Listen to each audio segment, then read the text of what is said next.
संपर्क खबर में आप सभी का स्वागत है। मैं हूं आपके साथ शुभा सिंह। शुरुआत करते हैं खबरों की।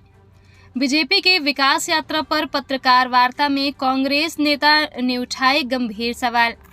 मध्य प्रदेश में चुनाव से पहले जनता को अपनी उपलब्धियां जताने के लिए सरकार भारी भरकम खर्च कर विकास यात्रा निकाल रही है, लेकिन जनता आज भी शिक्षा, स्वास्थ्य, बिजली, सड़क, पानी जैसी मूलभूत समस्याओं से दो चार हो रही है। इसलिए विकास यात्रा पर विपक्ष के द्वारा उठाया जा रहा है गंभीर सवाल। इसको लेकर मऊगंज में आयोजित पत्रकार वार्ता के दौरान अखिल भारतीय उपभोक्ता कांग्रेस राष्ट्रीय अध्यक्ष BS शर्मा ने कहा कि रीवा जिले में जनप्रतिनिधि विकास यात्रा निकालकर विकास कार्यों का भूमि पूजन कर रहे हैं, जबकि पिछले कई साल से विकास कार्य अभी भी अधूरे पड़े हैं और जनता परेशानी भोग रही है। अधूरे विकास कार्यों के पूरे नहीं होने के बाद वर्तमान में कराए जा रहे ताबड़तोड़ विकास कार्यों के भूमि पूजन चुनावी वर्ष में जनता को गुमराह करने के लिए हो रहा है। श्री शर्मा ने देवतला विधानसभा के गंभीर हालातों पर प्रशासन शासन को आड़े हाथों लिया। क्या कहें, उसे सुने। पत्रकार बंधुओं का स्वागत है। सबसे पहले भाजपा की जो विकास यात्रा है, मैं आपके माध्यम से देव तालाब के स्थानीय विधायक और विधानसभा अध्यक्ष से एक प्रश्न पूछना चाहता हूं कि विकास है कहां? आपका विकास कहां गया? ये बाण सागर बांध 2004 में उमा भारती जी जब मुख्यमंत्री थी, अटल जी ने उसका जनवरी 2004 में उद्घाटन किया था। भाजपा शासन में आने से पहले बाण सागर बांध कंप्लीट हो गया था। आपको 20 साल लग गए नहरों में पानी खेतों तक पहुंचाने में। एक सरकार 5 साल के लिए बनती है और उसका विजन केवल 5 साल का होता है। आप 3 पंचवर्षीय पूरी कर चुके हो, लेकिन आप पानी नहीं पहुंचा सके खेतों में, तो कहाँ विकास है? आज रोडों की स्थिति ये है कि यदि रोड है तो टोल है, और टोल नहीं है तो रोड नहीं है। मेरा विधानसभा क्षेत्र नीबी गिरवारी उधर लगता है गगेव तक, वो जो हाईवे जाता था, लोगों के घर लाल थे जब तक टोल रोड नहीं थी। लोग टीबी के मरीज हो गए। विकास कहाँ है? अभी तिवारी जी ने विकास ढूंढो एक यात्रा निकाली, कागज़ों पर विकास है। PCC रोड है वो कागज़ पर है, आंगनबाड़ी कागज़ पर है, क्या विकास नहीं दिखता? मैं उन विधानसभा अध्यक्ष से पूछना चाहता हूं कि जनपद अध्यक्ष को उन्होंने कहा कि आपको एक वार्ड के लोगों ने चुना है।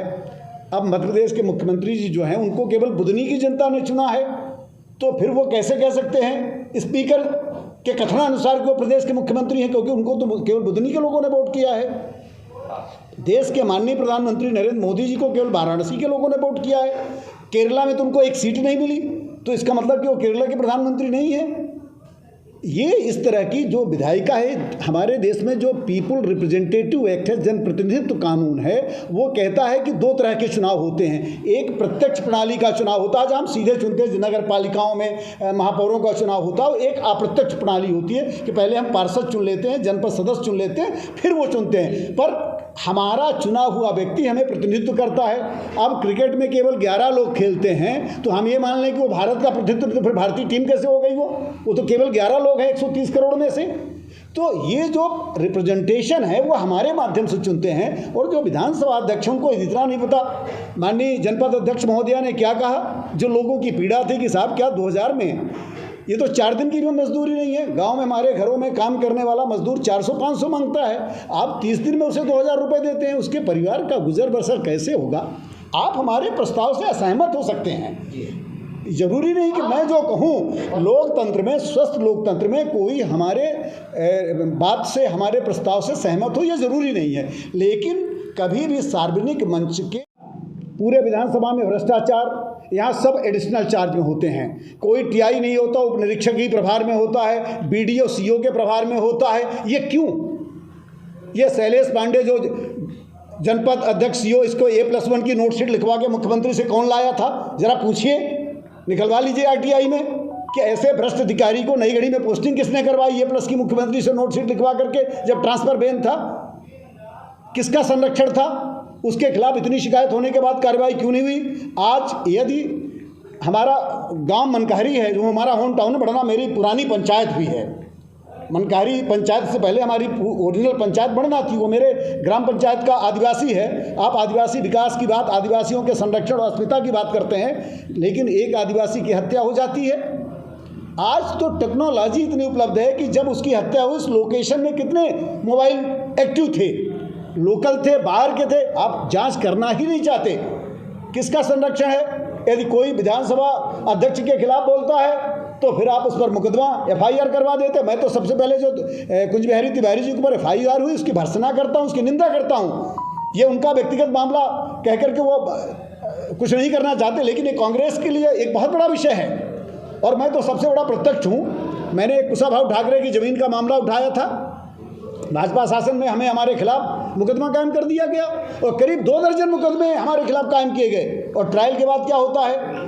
ये कहते हैं हमेशा कि साहब यदि आप पाक साफ है तो आप बरी हो जाएंगे, यदि ऐसा है तो भाजपाइयों पर भी मुकदमा कर दीजिए। ये कोई सीता परीक्षण हो रहा है क्या, कि परीक्षा हो रही है कि साहब हम पहले अपनी परीक्षा कांग्रेसी दें कि आप हमारे खिलाफ मुकदमा कायम कर दें, हम जेल चले जाएं, हम 5 साल 10 साल कोर्ट में ट्रायल लें और फिर इस बात का सर्टिफिकेट ले लें कि साहब हम निर्दोष हैं। देखिए क्या है, हमारे यहाँ जो न्याय की अवधारणा है, सुप्रीम कोर्ट ने कई मामलों में कहा है कि आर्टिकल 21 ये कहता है कि फेयर इन्वेस्टिगेशन और फेयर ट्रायल ये एक्यूज का भी फंडामेंटल राइट्स है, ये जो अभियुक्त है उसका भी मौलिक अधिकार है। तो फेयर जांच है कहाँ? कोई साइंटिफिक जांच है नहीं, कोई खुलासा करना नहीं चाहता। हम अभी कैलाशपुर वाले कांड में हनुमाना में उस दिन धरने में थे, आप लोग भी पत्रकार हैं, कि एक नाबालिग को आप ला करके आरोपी बना के खड़ा देते, कौन बचा रहा है?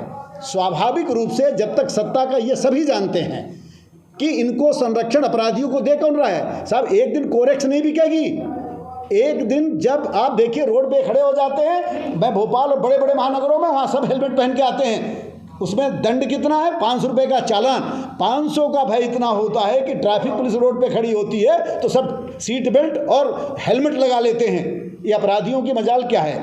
मैं ये नहीं कहता कि समाज में अपराध नहीं होंगे, पर अपराध को रोकना, पहले तो अपराध ना हो, और यदि अपराध हुआ है तो अपराधी को पकड़ करके उसे, जो हमारी भारतीय न्याय प्रणाली है, IPC CRPC के प्रावधानों के तहत उसके खिलाफ अभियोजन करवा करके, फेयर ट्रायल करा करके और अधिकतम दंड से दंडित किया जाना चाहिए उसको। और ये इच्छा शक्ति नहीं है, क्या विधानसभा अध्यक्ष का दायित्व नहीं है? नईगढ़ी थाना उनके कार्यक्षेत्र में आता है। ये न केवल वो विधायक हैं, वो प्रदेश के एक संवैधानिक पद पे हैं। क्या उन्होंने इस पर कॉन्फ्रेंस की? क्या उनकी तरफ से कोई प्रेस विज्ञप्ति आई कि वो आदिवासी को न्याय दिलाने के लिए कुछ प्रयास कर रहे हैं? उनको पूछना चाहिए आपसे कि आपके ही क्षेत्र, ठीक है वो बनगवा में आता विधानसभा, पर नईगढ़ी थाना तो लगता है उनका।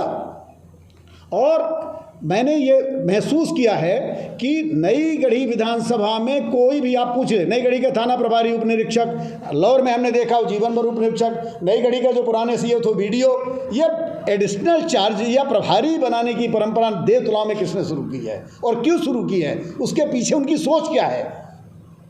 नजर आए, इसको लेकर क्या कहेंगे आप? देखिए, ये जो कलेक्टर हैं, इन्होंने एक जनपद के चुनाव में एक हारे हुए प्रत्याशी को जीत का पर्चा दे दिया और जस्टिस विवेक अग्रवाल साहब की हाई कोर्ट की बेंच ने कहा कि ऐसा व्यक्ति कलेक्टर के योग्य नहीं है। यदि हाई कोर्ट, इस देश में न्यायपालिका ने किसी पर टिप्पणी की है, किसी मंत्री पर, किसी प्रधानमंत्री पर, मुख्यमंत्री पर, वो इस्तीफा दे देता था नैतिक आधार पर। लेकिन ये इतनी बेशर्म सरकार है कि उस पन्ना कलेक्टर को निरंतर बनाए रखा गया। अब जब मुख्यमंत्री और उनकी पूरा मंत्रिमंडल ऐसे भ्रष्ट और निकम्मे कलेक्टर को संरक्षण देगा तो वो तो जो भांट होते थे वो गुणगान करते थे। तो ये अधिकारी, जो, मैं सारे अधिकारियों की बात नहीं कर रहा हूँ, जो इस रूप में पन्ना कलेक्टर हैं और जो उनका आचरण है, जिसको हाईकोर्ट ने उनके आचरण को, उनके कंडक्ट को सिविल सेवा के विरुद्ध माना, कि उन्होंने कहा कि सत्तारूढ़ दल, मैं आपको वीडियो सुना दूंगा जस्टिस विवेक अग्रवाल साहब को, सुनिए आप। उन्होंने कहा कि ये सत्तारूढ़ दल के एजेंट के रूप में काम कर रहे हैं। अब जो भाजपा का एजेंट है स्वाभाविक रूप से भाजपा का गुणगान करेगा, उसमें अधिक हम क्या कहें। अभी आपके द्वारा भाजपा सरकार को लेकर बताया गया कि कोई विकास का कार्य नहीं किया गया, कागज के पन्नों पर विकास का कार्य किया गया, महंगाई दिन प्रतिदिन बढ़ रही है, तो इस पर विपक्ष ने क्या किया अभी तक? मैं 2 चीज़ आपसे कहना चाहूँगा। देखिए, जिम्मेदार विपक्ष के नाते आप बताइए, संसद में कभी कोई विषय हुए हैं, कोई भी भ्रष्टाचार हुआ है, कोई भी ऐसे घोटाले हुए हैं, उस पर JPC बनी है? आप शुरू चल दीजिए, बोफोर्स पे JPC बनी, जब राजीव गांधी जी थे, आपको अगस्ता वेंड का जो हुआ घोटाला, आपका केतन पारीक का हुआ, जब नरसिम्हा राव जी थे तो जब हर्षद मेहता का घोटाला हुआ, जेपीसी बनी। लेकिन क्या भाजपा के शासनकाल में ये तो चर्चा भी उस पर नहीं कराती, कहते बजट पर चर्चा कर लो। आज जो सबसे बड़ी देश की संस्था है संसद, जो जिसके प्रति सरकार उत्तरदायी है, सरकार वास्तव में किसी के प्रति उत्तरदायी है तो संसद के प्रति उत्तरदायी है। ये संसद में चर्चा कराने से बचती क्यों हैं? और जब इनकी बात आती है तो ये उन पर FIR नहीं करते। साहब, अडानी के पोर्ट पर हज़ारों टन अफीम मिलती है, नशीली दवा मिलती है, उस पर FIR क्यों नहीं होती? और वो एक अभिनेत्री को 1 ग्राम 2 ग्राम पता नहीं मिली भी नहीं मिली, और वो पूरा मीडिया में 6 महीने उसका ट्रायल कर दिया गया। तो ये भाजपा का जो अंतर है। आप ईडी वहाँ रेड करती है, महाराष्ट्र के मुख्यमंत्री पूरे 60 लोगों को ले जाकर के पटना में 5 स्टार होटल में रखे, चार्टर्ड पहन के, क्या ईडी गई कि ये 60 करोड़ कहाँ से आए? ये क्या हो रहा है? सेलेक्टिव है। विपक्ष बात करता है, लेकिन जब कोई नैतिकता को खो दे, मतलब जो हमारे यहाँ कहते थे ना कि बेशरम आदमी, इसको आप कुछ भी बोलते रहिए तो कोई फर्क नहीं पड़ता। आखिरकार इन सब के विरोध में विपक्ष बड़ा आंदोलन